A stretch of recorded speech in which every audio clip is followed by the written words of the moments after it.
नमस्कार दोस्तों, crack the competition YouTube channel में आप सभी का स्वागत है। आज की इस वीडियो लेक्चर में हम सीएसएफ कांस्टेबल ट्रेड्समैन के एग्ज़ाम के लिए जीके का एक महत्वपूर्ण प्रैक्टिस सेट आपके साथ डिस्कस करेंगे, जो कि प्रीवियस ईयर के एक मेमोरी बेस्ड क्वेश्चन पेपर से लिया गया है। सभी क्वेश्चंस आपको हिंदी और इंग्लिश दोनों लैंग्वेज में अपीयर होंगे और इनकी पीडीएफ के लिए आप हमारे टेलीग्राम ग्रुप या फिर व्हाट्सएप ग्रुप को ज्वाइन कर सकते हैं, जिनका लिंक डिस्क्रिप्शन बॉक्स में दिया हुआ है। यहाँ पर आपको हमारे प्रीवियस वीडियोस की और आने वाली वीडियोस की सभी पीडीएफ्स फ्री में अवेलेबल हो जाएंगी। शुरू करते हैं आज का पहला प्रश्न। दोस्तों, आज का पहला प्रश्न है, the chemical which is used in art and craft and can cause anaemia and leukaemia is. तो कला और शिल्प में प्रयोग किए जाने वाले एक ऐसे रसायन का नाम बताइए जिससे एनीमिया और ल्यूकीमिया हो सकता है। इसका आंसर है दोस्तों ऑप्शन नंबर ए, बेंजीन। दोस्तों, बेंजीन जो होता है वह पेंट जो कि आर्ट्स एंड क्राफ्ट में यूज किया जाता है उसमें प्रेजेंट होता है और यह कार्सिनोजेनिक होता है और एप्लास्टिक एनीमिया कॉज कर सकता है। दोस्तों, एनीमिया का अर्थ है रक्ताल्पता यानी कि रक्त की कमी हो जाना और ल्यूकेमिया का अर्थ है कैंसर हो जाना। बेंजीन एक ऑर्गेनिक केमिकल कंपाउंड है और इसका फॉर्मूला होता है C6H6। बढ़ते हैं अगले प्रश्न की ओर। अगला प्रश्न है दोस्तों, the legal adviser to the state government is known as. तो राज्य सरकार के लीगल एडवाइज़र को या एक कानूनी सलाहकार को किस नाम से जाना जाता है। दोस्तों, जो राज्य सरकार का सबसे टॉप का लीगल एडवाइज़र होता है उसको एडवोकेट जनरल के रूप में जाना जाता है और सेंट्रल गवर्नमेंट का सबसे बड़ा कानूनी अधिकारी होता है उसको बोला जाता है attorney general of India. Present में हमारे 15वें अटॉर्नी जनरल हैं के वेणुगोपाल। स्टैटिक जीके का एक महत्वपूर्ण क्वेश्चन यहाँ से पूछा जाता है कि भारत के प्रथम अटॉर्नी जनरल का नाम बताइए। दोस्तों, उनका नाम था MC सेतलवाड़। बढ़ते हैं अगले प्रश्न की ओर। अगला प्रश्न है, name the Maratha saint who was a contemporary of Chhatrapati Shivaji. तो शिवाजी के समसामयिक मराठा संत का नाम बताइए। तो इसका आंसर है दोस्तों संत तुकाराम। महाराष्ट्र में भक्ति आंदोलन के प्रमुख संतों में से एक थे संत तुकाराम और जो इनकी पोएट्री होती थी दोस्तों वो भगवान विट्ठल या विठोबा को समर्पित थी, जिन्हें कि गॉड विष्णु का अवतार माना जाता है। तो इसका आंसर क्या हो जाएगा? Option number D, saint Tukaram was a contemporary of Chhatrapati Shivaji Maharaj. बढ़ते हैं अगले प्रश्न की ओर। अगला प्रश्न है, Tulsidas wrote Ramcharitmanas during the reign of. तो तुलसीदास ने रामचरितमानस किसके शासनकाल में लिखी थी? दोस्तों, तुलसीदास ने रामचरितमानस जो है वह अकबर के शासनकाल में लिखी थी, जो कि 1556 से 1605 ईस्वी तक था। तो रामायण की रचना दोस्तों वाल्मीकि ने की थी, लेकिन रामचरितमानस की रचना गोस्वामी तुलसीदास ने की थी। यहाँ पर आपको कन्फ्यूजन नहीं करना है। बढ़ते हैं अगले प्रश्न की ओर। अगला प्रश्न है, the oldest form of composition of Hindustani vocal music. तो भारतीय वोकल म्यूजिक का सबसे प्राचीनतम रूप कौन सा है? तो इसका आंसर है option number B, Dhrupad. Dhrupad is the oldest and grandest form of Hindustani vocal music. अगला महत्वपूर्ण प्रश्न है दोस्तों, Vikramshila university was founded by a Pala king, जिसका नाम क्या था? तो विक्रमशिला विश्वविद्यालय की स्थापना एक पाल वंश के राजा द्वारा की गई थी, जिसका नाम था धर्मपाल। ऑप्शन नंबर ए इसका सही आंसर है। दोस्तों, राजा धर्मपाल ने 8th to 9th सेंचुरी में विक्रमशिला यूनिवर्सिटी की स्थापना की थी और यह बुद्धिज्म का तब सबसे बड़ा केंद्र हुआ करता था। 1193 ईस्वी में बख्तियार खिलजी द्वारा इसका विनाश कर दिया गया, इसको तोड़ दिया गया। अगला प्रश्न है, which case is related to fundamental rights. ये क्वेश्चंस एग्जाम में काफ़ी बार रिपीटेडली पूछा जाता है। तो मूल अधिकारों से संबंधित केस निम्नलिखित में से कौन सा था? तो इसका आंसर है गोलकनाथ वर्सेस पंजाब राज्य 1967। Option number A is right answer. तो गोलकनाथ केस जो था दोस्तों वह फंडामेंटल राइट्स यानी कि मूल अधिकारों से संबंधित था। अगला प्रश्न है, who among the following Mughal rulers band music and dancing. निम्नलिखित में से किस मुगल शासक ने संगीत और नृत्य पर प्रतिबंध लगा दिया था? तो दोस्तों, औरंगजेब ने अपने शासनकाल में संगीत और नृत्य पर पूरी तरह से प्रतिबंध लगा दिया था।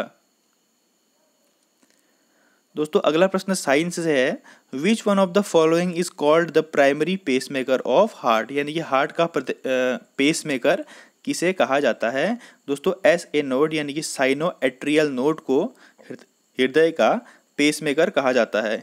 दोस्तों ये स्मॉल मास स्पेशलाइज्ड सेल्स होती हैं जो हमारे राइट एट्रियम के टॉप में प्रेजेंट होती हैं और वो क्या करती हैं, इलेक्ट्रिकल इम्पल्स जनरेट करती हैं और इलेक्ट्रिकल इम्पल्स जनरेट करने से जो हमारा हृदय होता है वो धड़कता है, यानी कि हमारी हार्ट जो है वो बीट करती है। तो इसीलिए पेसमेकर किसे कहा जाता है, SA नोड को। इसको आप ध्यान रखेंगे, काफ़ी इंपॉर्टेंट क्वेश्चन है। अगला प्रश्न है दोस्तों, which day is observed as international day of non violence. तो अंतर्राष्ट्रीय अहिंसा दिवस कब मनाया जाता है। दोस्तों प्रत्येक वर्ष 2 अक्टूबर को महात्मा गांधी जी के बर्थ एनिवर्सरी के अवसर पर अंतर्राष्ट्रीय अहिंसा दिवस मनाया जाता है, क्योंकि महात्मा गांधी क्या थे, अहिंसा के पुजारी थे, इसीलिए उनकी याद में अंतर्राष्ट्रीय अहिंसा दिवस प्रत्येक वर्ष 2 अक्टूबर को मनाया जाता है। अगला प्रश्न है दोस्तों, directive principles of state policy in the Indian constitutions were taken from the constitution of. तो भारतीय संविधान में जो राज्य के नीति निर्देशक सिद्धांत हैं उनको किस देश के संविधान से उधार लिया गया है। तो इसका आंसर है आयरलैंड के संविधान से directive principle of state policies ली गई है।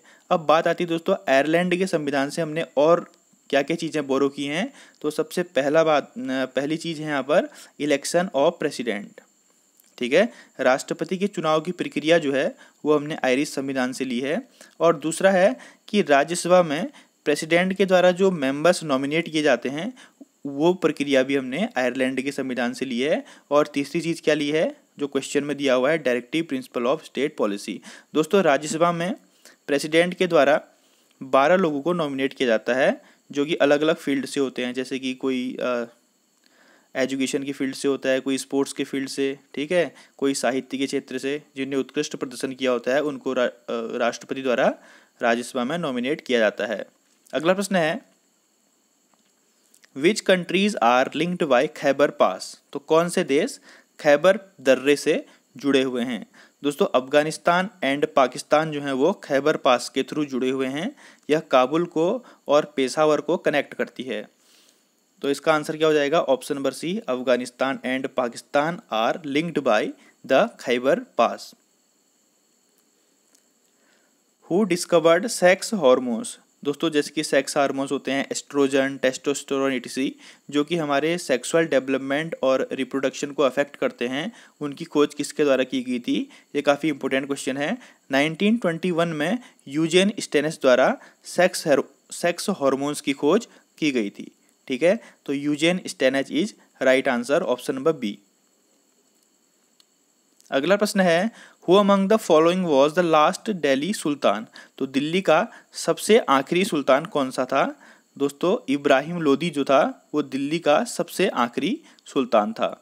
और यहाँ से क्वेश्चन एग्जाम्स में और पूछा जाता है कि दिल्ली का प्रथम सुल्तान कौन था। तो कुतुबुद्दीन ऐबक जो था वो दिल्ली का प्रथम सुल्तान था, ठीक है दोस्तों। लोदी वंश का शासक इब्राहिम लोदी जो था वो दिल्ली का आखिरी सुल्तान था। अगला प्रश्न है दोस्तों, Kalinga prize is given in which of the following fields. तो कलिंग पुरस्कार निम्नलिखित में से किन क्षेत्रों में दिया जाता है।